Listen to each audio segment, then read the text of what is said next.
오늘의 말씀은 호세아 4장 17절과 18절 두 절의 말씀을 보도록 하겠습니다. 에브라임이 우상과 연합하였으니 버려두라. 저희가 마시기를 다 하고는 행음하기를 맞이 아니하며 그 방백들은 수치를 기뻐하느니라. 아멘. 비대면으로 오늘 새벽을 시작하도록 하겠습니다. 에브라임은 북이스라엘을 의미합니다. 에브라임이 우상과 연합하였으니 버려두라. 제껴두라는 겁니다. 더 이상 관여하지 말라는 겁니다.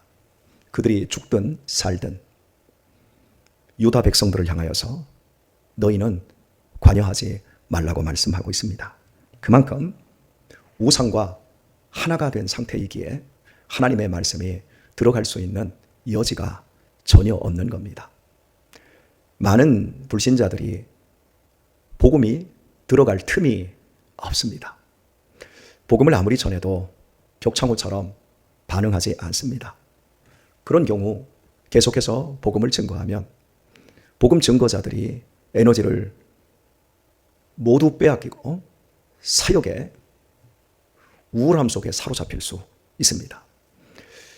북이스라엘은 더 이상 소망이 없는 상태에 빠져 있습니다. 그래서 하나님은 그들을 버려두라 말씀하고 있습니다. 저는 우리 주변에서 우리가 감당해야 할 영혼 구원의 사역이 있고 또 우리들에게 붙여주신 사람들이 있습니다.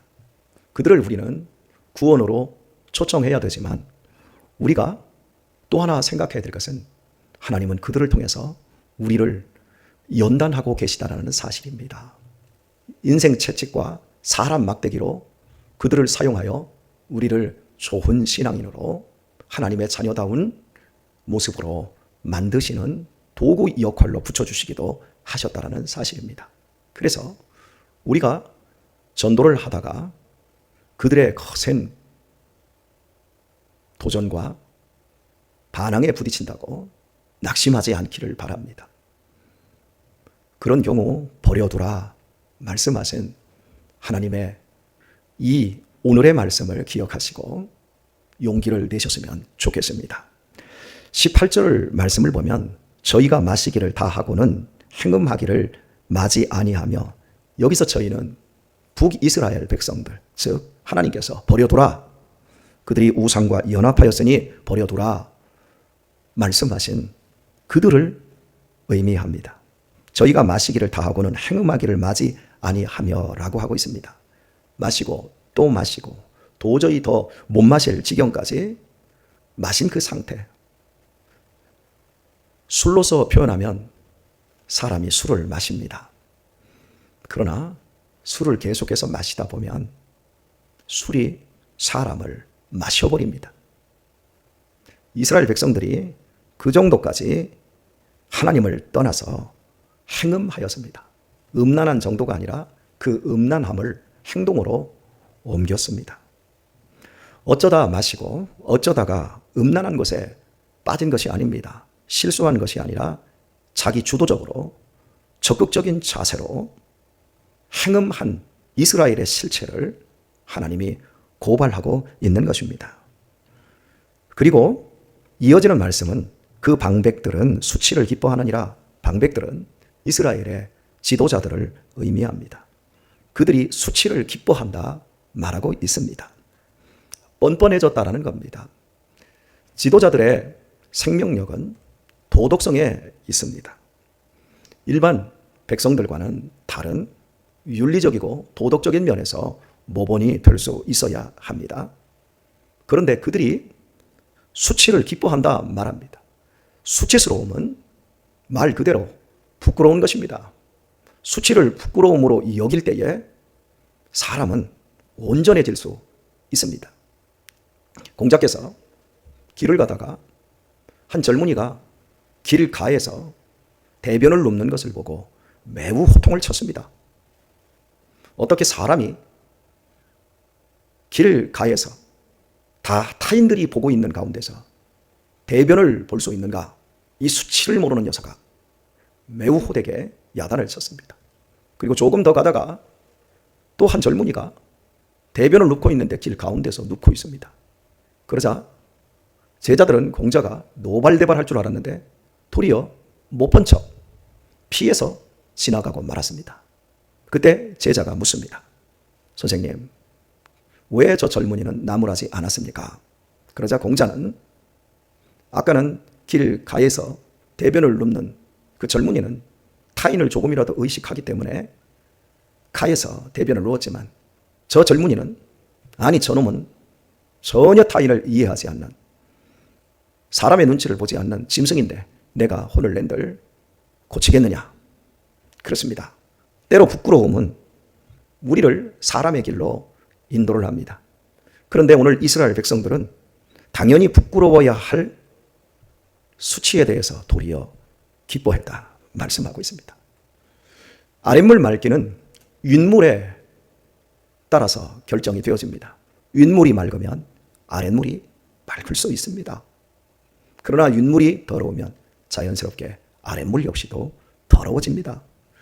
현재 이스라엘 백성들이 버려질 만큼 심각한 우상과 연합된 상태는 바로 백성들의 이 죄를 음란을 부추기고 있는 방백들의 문제였습니다. 방백들이 도덕적으로 윤리적으로 종교적으로 그들이 부끄러움으로 인정하지 않고 도리어 그것을 자랑 삼기 때문에 일반 백성들이 이 지경까지, 즉 하나님으로부터 버려지는 운명까지 가게 됐던 것입니다. 우리는 실수로 죄를 범하게 됩니다.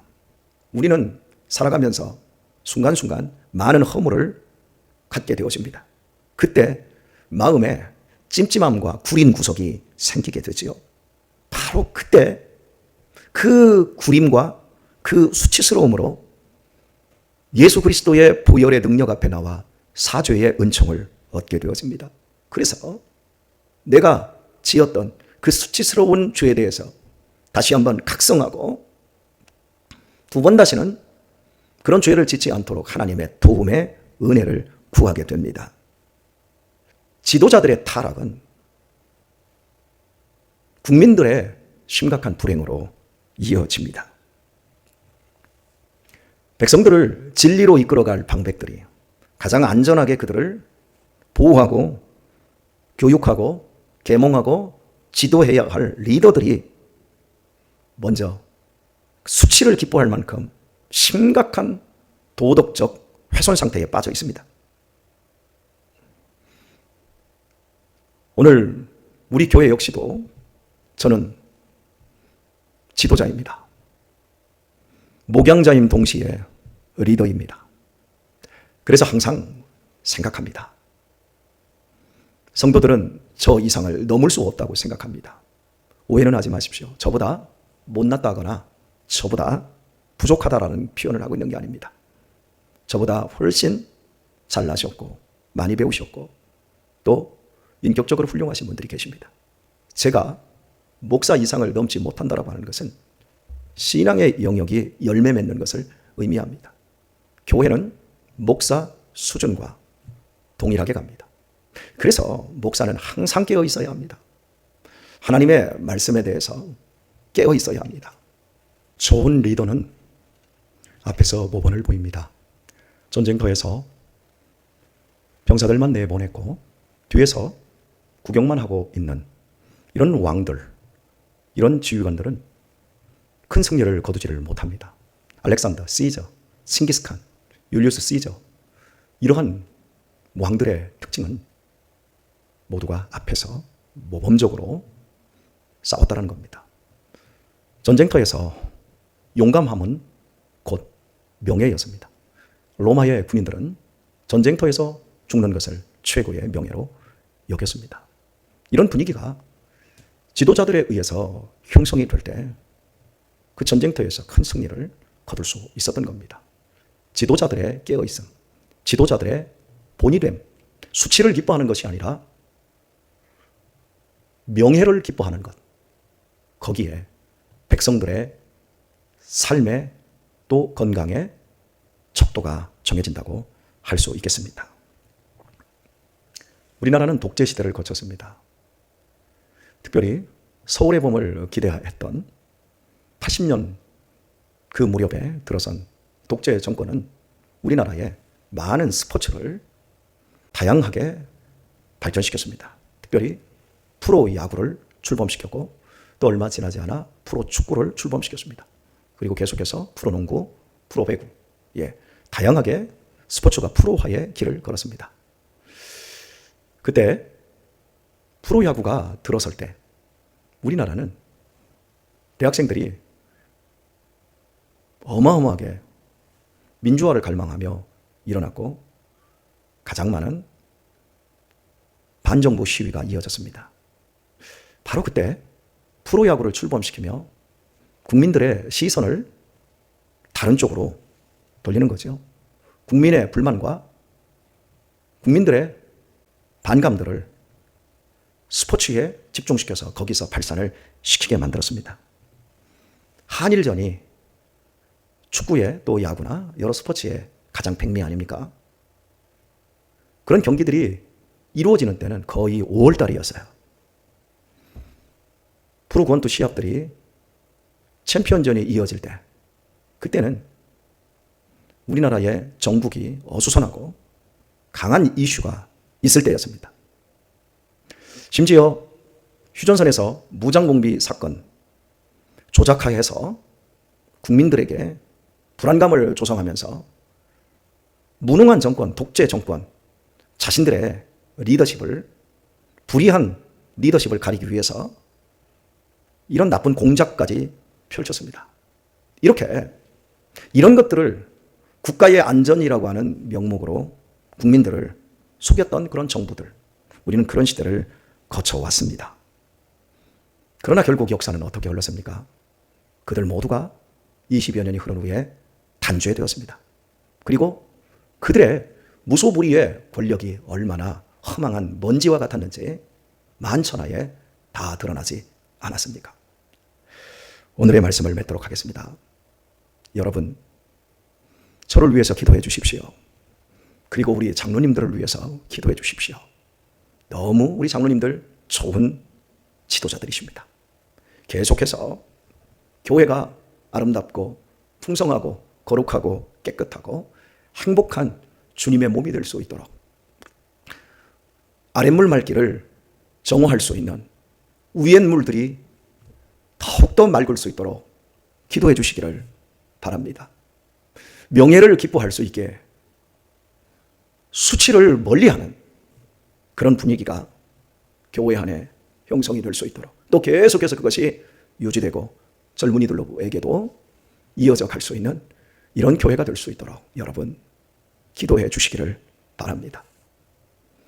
반드시 만천하에 우리의 숨겨둔 부끄러움들은 드러나게 됩니다. 수치를 기뻐했던 이스라엘은 나중에 다 벌거벗겨졌습니다.